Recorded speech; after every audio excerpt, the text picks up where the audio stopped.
The Fincess and the Old Man. Illustrated, written, and read by Tim Jen. Dedicado a Profe Versus. Muchas gracias. A free digital copy of this work is available at www.IllustWriter.com. Había una vez, there swam a sweet shark Fincess. Atsimba was one of a kind. Kind, friendly, and happy. Many sharks fell deeply in love with Atsimba at first sight, but to her they always seemed mean. Besides, her parents and friends always said there were other fish in the sea. Despite Atsimba's shipwreck of a love life, her father, Rey Swimfasa, had other seaweeds to entangle. Salty the Swordfish was nosing about in the neighborhood. He was steely strong, flippin' fast, quick-tempered, and, worst of all, he had speared many sharks. Seeing her old man deeply distressed, Atsimba decided to have cross words, and cross swords if needed, with Salty. She kept her plans secret, and swam off at the backstroke of midnight. When she saw the Swordfish, Salty was sailing away, super fast. Atsimba estaba feliz that Salty was leaving, but she couldn't fathom why.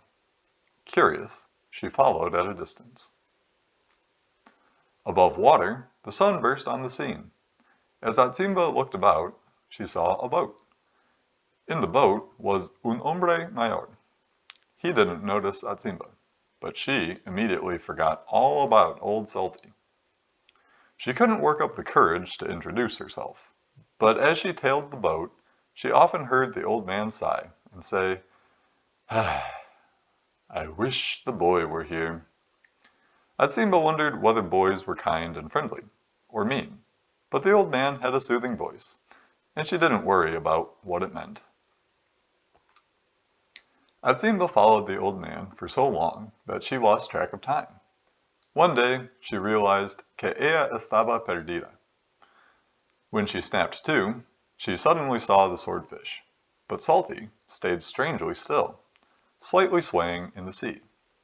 Suddenly, Salty swam swiftly to the surface, and, alarmed, Atsimba asked, "What are you doing?" A sword was stuck in Salty's side. She found the fish had been deep-fried. Salty disappeared from sight, and the boat started moving towards the shore. But right then, Atsimba looked down, and out of nowhere, there came her cave. Suddenly, she craved home sweet home, and hurried to tell the tribe of tiburones all about her adventures. Wanting proof that Salty was gone, everyone moved their tails to follow the blood trail. When they encountered the Swordfish, he was hanging off the side of the old man's boat. Angry about what Salty had done to their friends, some of the sharks got mean and mad, and moved to make a meal of Salty. This made the old man mad, and he started stabbing sharks con su arpon.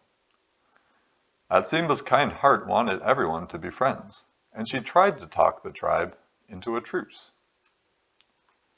However, in the heat of battle, the old man hit her hard in the heart with his harpoon. As Atsimba sank, the sharks stopped attacking, and the old man sailed away, sadly shaking his head.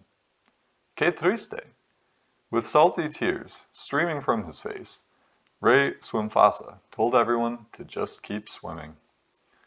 The sharks slowly swarmed in circles around Atsimba's body. Eventually, they formed a whirlpool, which remains there to this day, in Atsimba's memory.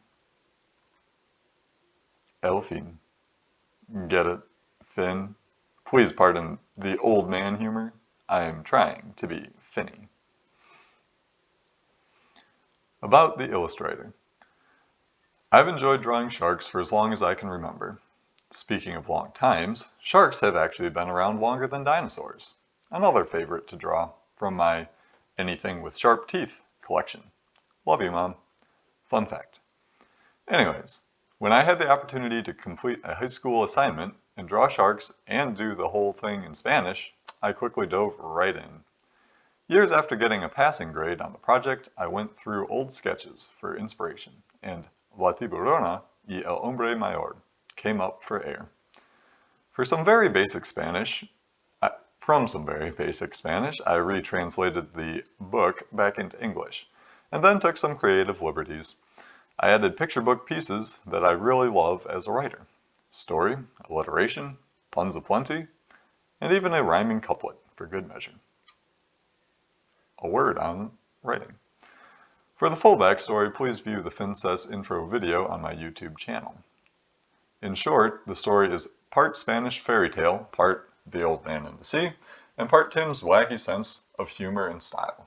Apologies if you find any errors. I bypassed the other people editing step for the story. Not sorry about the puns. I created the illustrations with pencils, number 2 mechanical and colored. Then, nearly a decade later, I photographed the originals and touched them up in Adobe Photoshop. My high school itself had no way of knowing that it's much simpler to create everything digitally, but I'm willing to give myself a pass on that.